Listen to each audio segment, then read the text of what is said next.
از دخونا خود پرد ایشیا من پر لفو تفکر کر اجفی خونه هشیار بود نزانم چما و جنشکا به دنگه کی خورد خواد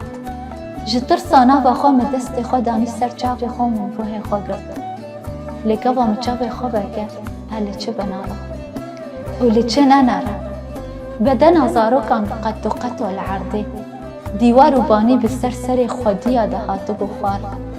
جنه گوب سر خود پنجره را در خستبون تن بدن و دالقاند و هر دنگی بالافر و توپان بسر سر مدهات کولانا برنگی رش سور بود و هر دنگی دور دهات رابن بیرو دم ندما بیدنگیه پر من دخونا خود لبو تفگر در